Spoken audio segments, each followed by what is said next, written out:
Hello everybody, welcome to the next lesson here.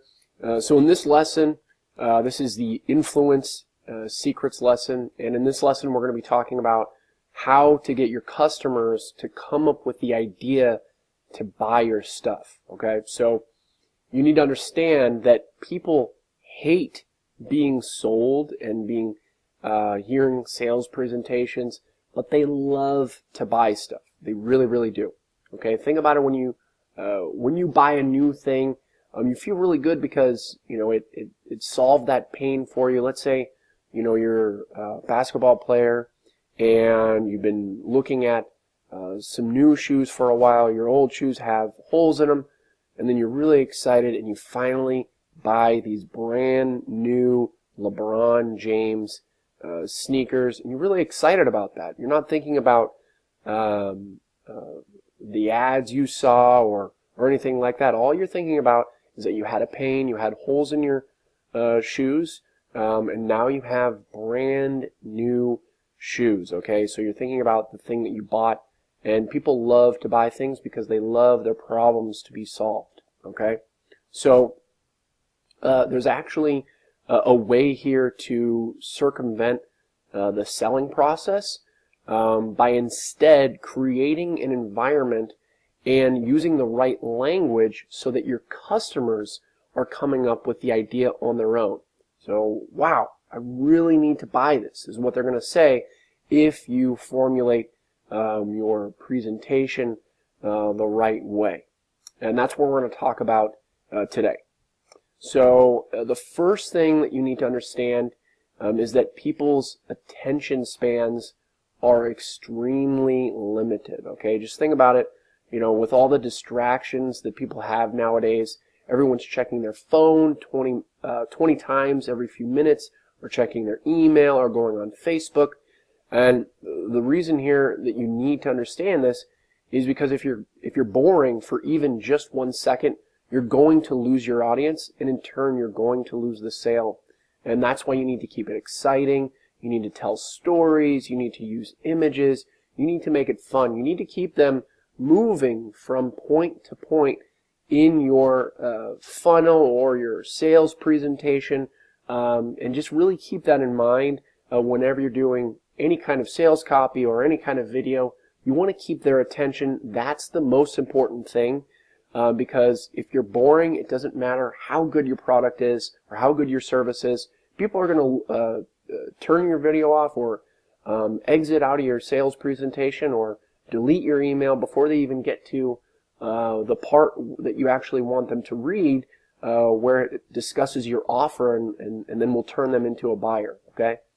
So the next thing here is let's see.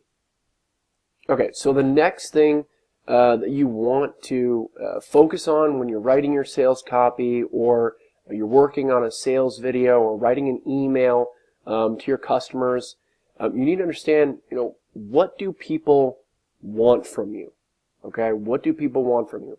Deep down, what people want is for you to encourage their dreams, justify their failures, and tell them why it's not their fault that they haven't succeeded, and to help them throw rocks at their enemies. Okay, they don't want you to say, buy my product, it's so good. They want you to get inside their head and talk to them and relate to them in a way that they're going to connect to you, so that you show that you understand what's going on with their pains, and then offer them that solution. So after this, you need to address your customer's primary question. So what is a primary question? Well, everyone has a primary question that they ask themselves every single day, and they apply it to everything that they do in life. Okay, so some people say, how can I make this better? Or how can I make more money? Or how can I spend more time with my family? So you need to find out what your customer's primary question is, because then you can present your offer in a way that addresses this primary question, so that you're able to talk directly to your audience in a way that they can relate to. Okay, it's all about connecting to your audience and getting inside their head. So you really need to do a lot of market research, ask people questions, ask your customers, what do you worry about? What do you think about all day long when it relates to your life and the specific niche that you're kind of dealing with? If you're selling a new dog leash, you need to talk to dog owners and say, what is it, when you're on your walk with your dog, what's the biggest frustration that you have, with your leash? Is it too long? Is it too short? Does it burn your hands when your dog pulls?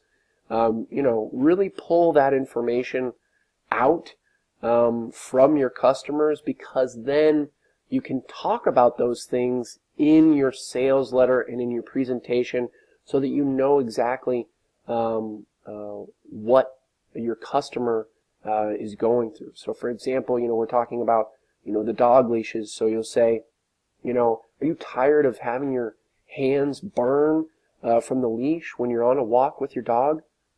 Great. Well, this is a solution for you, so that when you're talking about that problem, okay, they're going to think, okay, this guy knows what I'm experiencing here, and he's got a solution for me, and then they're going to turn around and they're going to buy your product.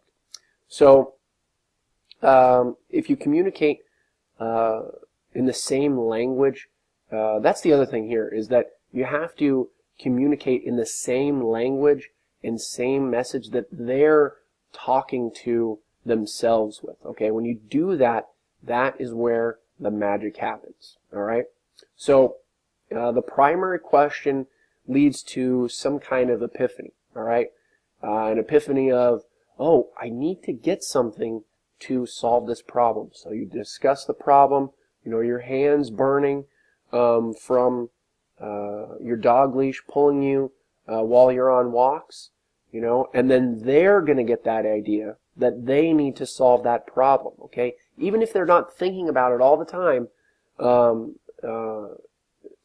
consciously, they'll think about it subconsciously. But when you pull that information out of them, when you discuss that primary question, they're going to come up with that epiphany that they need to solve the problem themselves, all right? So the next thing here is the epiphany leads into the magic bullet. And the magic bullet is your product or service. It's the thing that's going to solve all of their problems. And if you lead them through these steps here, okay, then it leads to the magic bullet, and then they're going to buy that magic bullet, because this magic bullet, your product or service, is going to solve the problem that they are having, all right? All right, so the next thing here that you want to focus on is your copy speed, okay? The speed at which people read through your copy or go through your sales presentation. So what I mean by this is, instead of doing a long, drawn-out sales letter with multiple paragraphs at a time, keep your sentences short, okay? Keep your sentences maybe 10 words long, and then ... going to the next line, dog pulling your leash, ... here's a solution, ... you're going to love ... and you keep on moving them through this, okay? The idea here is that you're trying to pull your customer from line to line, keeping it exciting, and most importantly, keeping their attention, okay? If someone's reading a long paragraph, some of them are going to get bored. You got to remember, this is what we're talking about early. People's attention spans are very, very short nowadays, okay?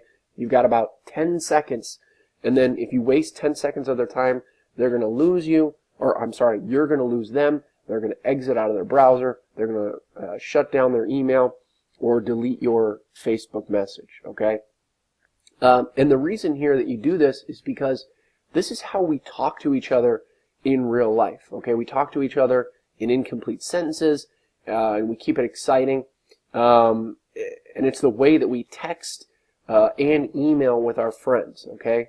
And the reason we do this in our real-life communication is because we know that we'll bore our friends with long, drawn-out talking. And it works the same for sales letters and presentations, okay? And the reason that we do this in real life when we're talking to people face to face is because we get those social cues, the body language. You can see that when you talk people's ear off, okay, you talk for a long time, people are going to start looking away. They're going to start maybe looking at their phone. They're going to start, and when you're in real life, you can see those cues, so you shut up and you move on to the next thing, okay? That's just how people communicate with each other. But when you're doing your sales presentation, okay, you're not able to see those social cues, so you have to anticipate, okay, that they're going to get bored, and you need to keep them moving through step by step so that you're keeping their attention until they see that offer, okay? Okay, so let's see. The next thing here is within your sales videos and your letters. The next thing that you need to do to focus on is to get them to start saying yes. Okay, before you even offer them the product. Okay, you want them to say yes, yes, yes. And what this does is it gets them used to saying yes, so that when you are finally ready to present your offer to buy your product or service, it's hard to say no when they've already been saying yes and agreeing with you the entire time they've been reading or watching the sales presentation, okay?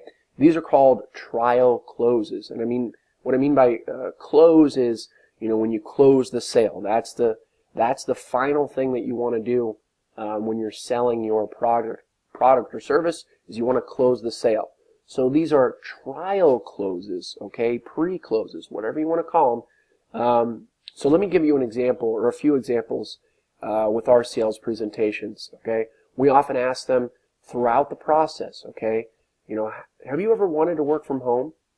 You just said yes, okay? Everybody wants to work from home. Nobody wants to be in an office, okay? Well, 99% of the people, okay? And that's what you got to understand, is that you're talking to 99% of the people, okay? There's always going to be that outlier of some guy who says, I love working in an office. Okay, so the next thing here is, you want to own your own business? You just said yes again, okay? Who wouldn't want to own their own business and not have to deal with their boss again, all right? In a video presentation, you might say something like, are you guys excited for this? Another yes. You got to get them to say yes. It's hard to say no when you sound excited and you're asking them if they're excited. Are you excited to learn a new way to make passive income online? Yeah, of course. Everybody would be excited about that. So there's another yes. Are you ready to start making more money with the things you're going to learn today? Another yes. Okay, so you get the idea. All right.